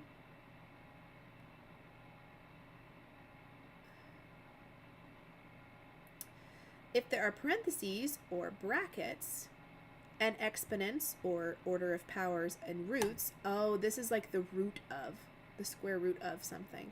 Oh, I'm totally lost then. I'm not going to be able to solve this on my own without somebody's help. These must be done first of all. For example, she gives an example of 23 plus 36 divided by 9 equals 27. You first divide 36 by 9 to get 4. And then you add that to 23 to get a total of 27. Oh, did we do it wrong then? So if I do 10 times something plus something, I get 55. Did it... 10 times 5. 5, 10, 15, 20, 25. Plus 5. Oh. Okay, so if that logic is to be followed, then 10 times this plus this has to equal 55, obviously, but my thinking it's a 5, so 5 plus 5 times 10 is 55. Does that work backwards? I don't think that works backwards. So 10 times, let's just say 5. So 10 times 5 is 50, plus 5, oh, is 55. So that would work. It happens to work backwards. But here, or rather here, down here, we've got to do a lot of things my brain can't do. Okay. Unless anybody types in the comments right now, anybody who's cleverer than me, the answer they think this is, I will go and look up the answer. Because I don't think I can do it. Should I? Okay, let me know in the comments. Should I call my brother or somebody to help with the math problem? He'll be totally lost, but he might enjoy this. Hang on. I'm going to call him. I'm just going to see if he's available. He might not be.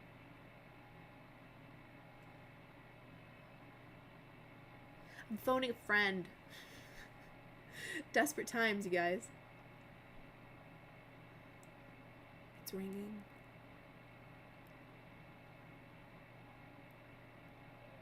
Hi, would you like to come upstairs and help me with a puzzle for my live stream? Please?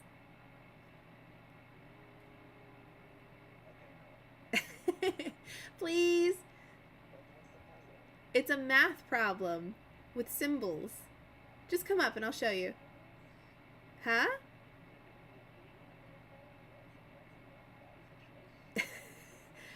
Hey, look, I know we're both terrible at math, but you're less terrible than I am.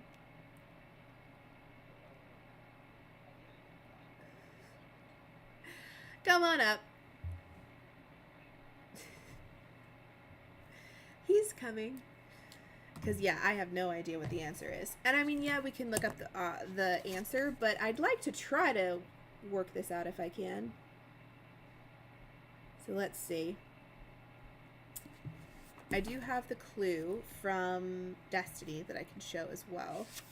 And then we're almost done with the chapter. So, if we can do that, we can solve this. Alright.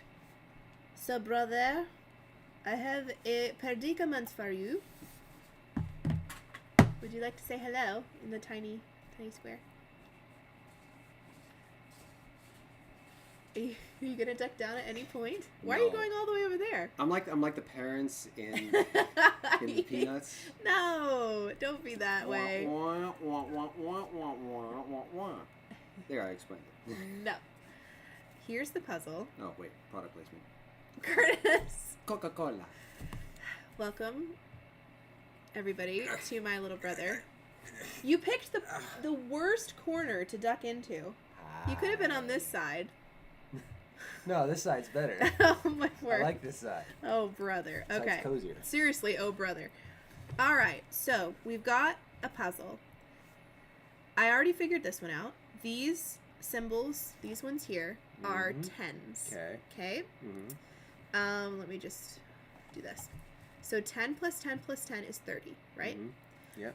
I figured out that this circle is a 5. So 5 plus 5 times 10 is 55. Right? Okay. Well, I got stuck here because there's like a power of something, and I don't know what that is. So I asked for a clue, and our main character gave me a little explanation. Okay. So there's something called PEMDAS and BODMAS. One is American, one's British. Okay. Basically, it just means in order to, the rules say that you have to divide parentheses and first, then exponents, then multiplication, then division, then addition, multiplication, then division, then addition, then subtraction. Division and multiplication must be done before addition and subtraction. Yes. Yeah. So, taking what we know, do you think you could help me? I can try. Okay. So You can certainly try. You can certainly try. This is a... Nobody's going to know that reference. This is a 10 divided by 10.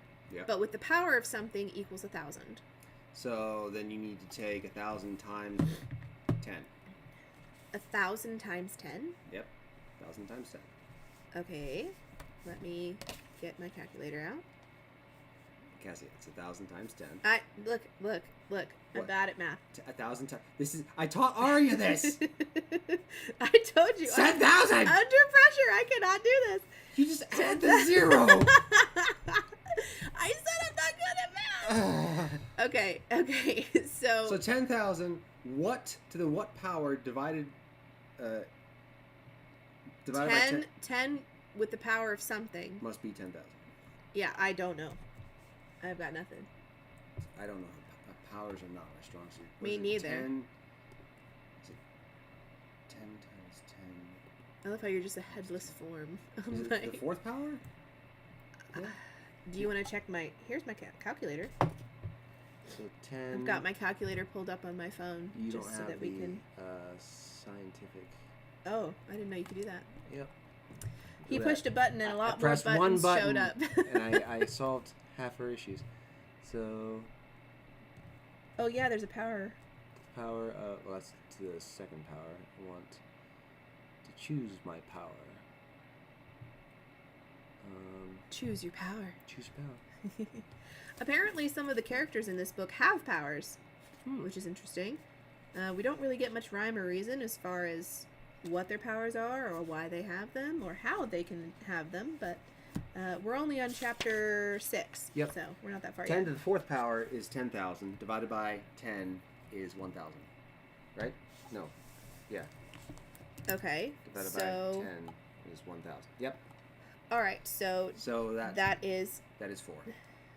10 to the 4th divided... Oh, that doesn't look like a 4. Divided by 10 equals 1,000. 1,000. Alright, so now... So you go ahead and write out. You got to do it the intermittent steps. 10 to the fourth power is 10,000. Why? Because you have to show your work, Cassie. Oh my word, stop it. Okay. You're not. You need to show your work. No. Okay, so we have 10 times something Okay. plus 20, because these are all 5s, divided by 5. But remember, we have to do division and multiplication first before we add. So, yeah, get to take the notebook, because... So you got 10 times. Bring it back. Oh, sorry. Well, you can still see it. I was but using that I was just checking if anybody was watching. times. If we're totally boring people. I think this is hilarious. I would laugh if Plus someone live streaming 20. brought a friend, phoned a friend to Divided help with the by- puzzle. What is that one? 5? Which Last one? That's a 5, That's yeah. a 5. Okay. Mm-hmm. So the 4 So circles that ends are up looking 20. like this. 10 times x plus 20 divided by 5. Okay. PEMDAS is parentheses, exponents, then multiplication, division. So you got to do. There's no Here. up. There's no. I don't know. I know what it is. Oh, I didn't. We learned this in 5th grade, Cassie. I didn't retain any of it. I had more important things to do. Pem- Like building worlds that would eventually become a book that got published. Cassie, this is like the mathematical equivalent of the mitochondria is the powerhouse of the cell. You will remember nothing else from biology, but you'll remember that. Is it You don't remember that either, do you? Remember that? No. All right, just for the sake of the people watching, This and is not why you're a boring them- streamer, aren't you? No, that's why I'm a writer. That's why I Don't chose. write mathematical. No, I write stories because that's way easier than doing math. All right. So here is what we got to do. First, we got to deal with multiplication. So we got 10 times x times x. Well, we don't know what x is right now, so plus Oh, parentheses are involved. No. 20 divided by 5. I'm just using parentheses to show you which ones need to be done first. So you do these independently, and you get 10 times x, and then you get 20 divided by 5, which is 4, Yeah. plus 4. Now, we're going to leave this one alone and do that one after, because plus Comes later. comes later. So you end up with 10 times what plus 4 equals what? We don't know. I guess we don't know the answer. We don't know. Hmm. That's the problem. We don't know the answer. And we don't know what this symbol is, so that's... Okay. So then to find the answer, since we don't know what the answer is, I think what you do is you divide the whole equation by x. We've probably lost everybody with this math problem, but look, it's in the Actually, book. this you could, right here, 10 times x plus 4 equals, you could put that in a ChatGPT and figure it out. Are you It can serious? figure that out. Are you serious? Yep. Oh my word! Hold on. We can't do it in the. Oh, well, no, I don't want to cheat. That was the whole point of trying not to cheat. Well, I'm at my wit's end with Because this I one. have, look, I have the answer key. I can use it. This is about where I lose track of things, because once you start moving Okay. x's to other. I feel like we did as much as we could do. So let me go to page 458. Oh, does it give you the answer? It there? does. Oh. Yeah. Well, I didn't want to cheat. I wanted to give it a good college try. Hold on before you do that. Oh. Okay. Okay. The fact that it doesn't give us an answer is the problem here, because we don't.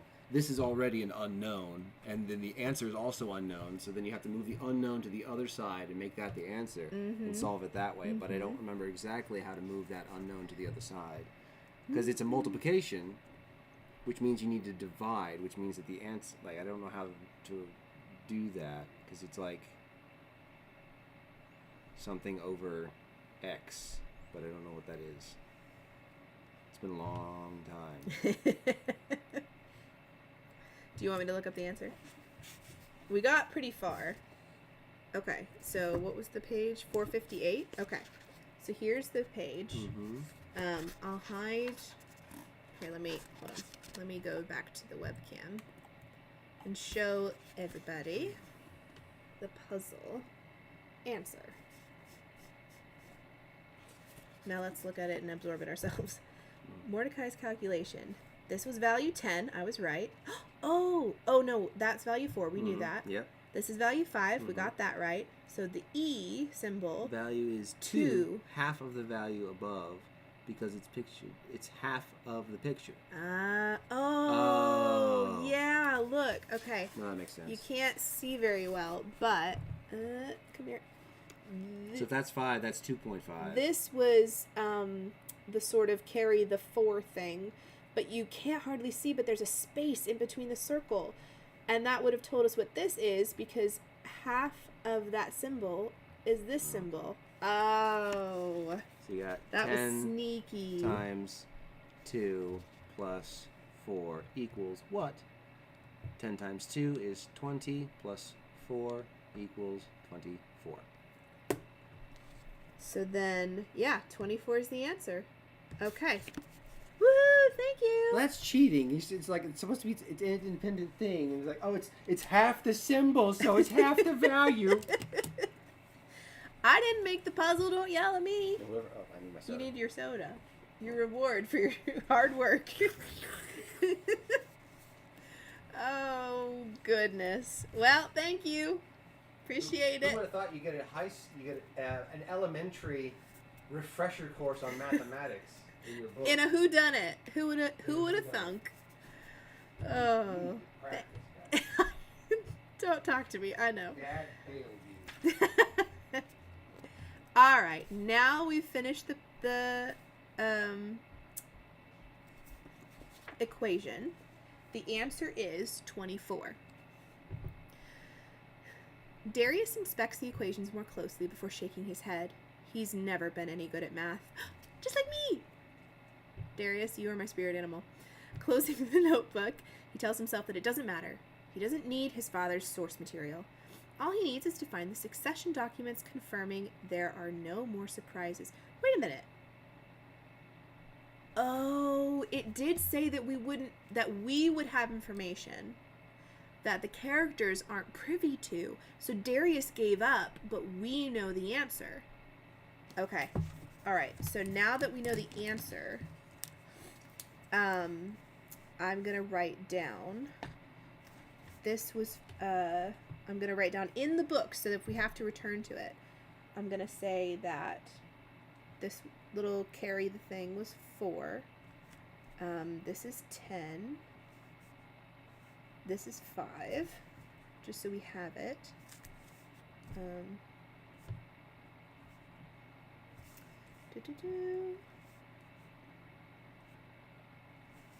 And then 10, that's 2, that's 20, that's 5, and that is 24. Okay, so we now have the information that Darius doesn't. And also, while I'm thinking about it, I'm going to go to the page with the letter and write down the secret message that we saw, which was... Oh, hang on. Properties. Go to Book Nook and back to Millinote. There we go. Now it'll scroll. Okay, so the things we have already. Our little hidden message here. I'll write it in the book as well, just so we can keep track of things. Doesn't give me much room to write it, but I'll write it real quick. And it says, I know the secret your family has hidden from you. Come and all will be revealed. Tell no one. I know the secret your family has hidden from you.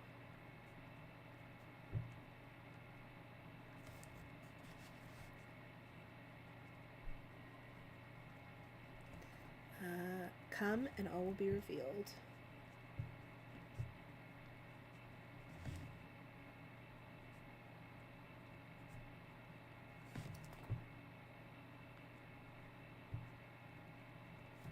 Tell no one. There we go. Okay, now we've got that written down. We can finish the chapter. So Darius doesn't know the answer is 24.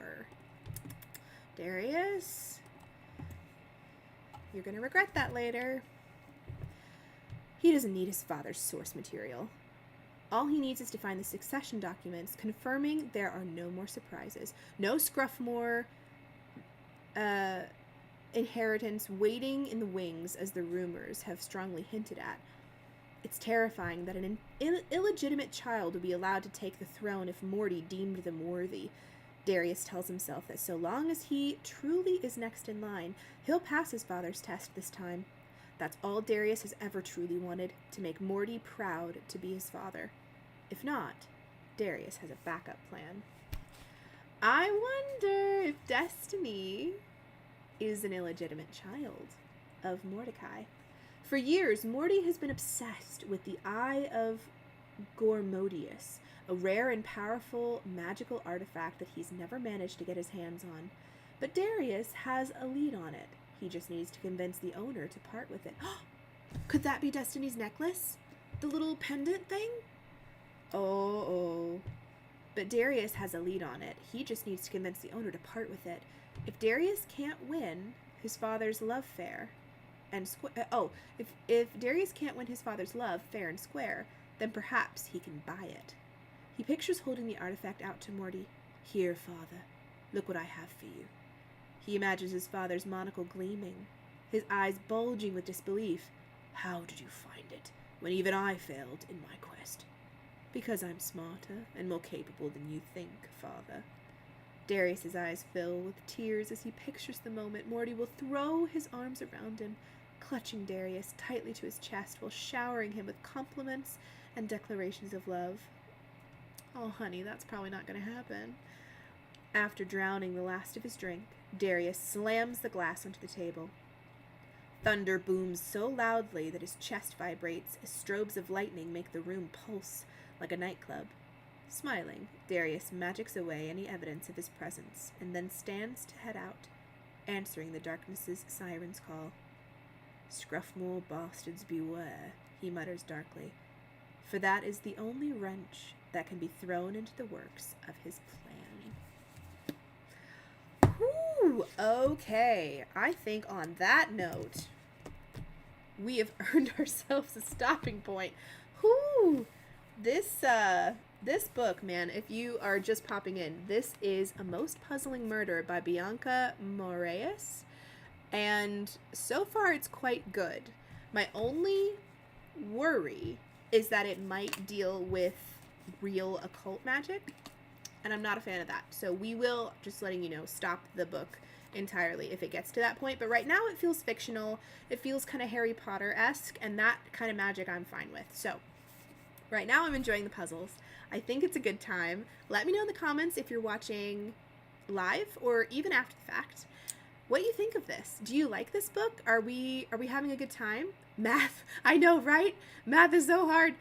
Are we having a good time despite the math problems? Because I think this could be a really good time, but if it's not jiving with you, if you don't feel like this is a book that you'd like me to continue as a series, feedback would be greatly appreciated one way or the other, so that I know, because I don't want to waste my time and I don't want to waste your time. But on that note, I'm going to leave the live stream here. Thank you so much for watching. I hope you enjoyed. This has been really fun and definitely an exercise for my brain.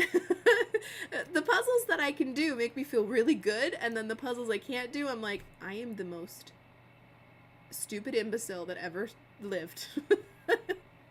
But that's where you guys come in. I would love some early audience participation when those puzzles get hard, if you guys would like to take a crack at it. I'm always happy to have some puzzle feedback. But thank you so much for watching. I hope you enjoyed, and I will see you next Monday at 6 p.m. Eastern Standard. Thanks so much for watching. Bye!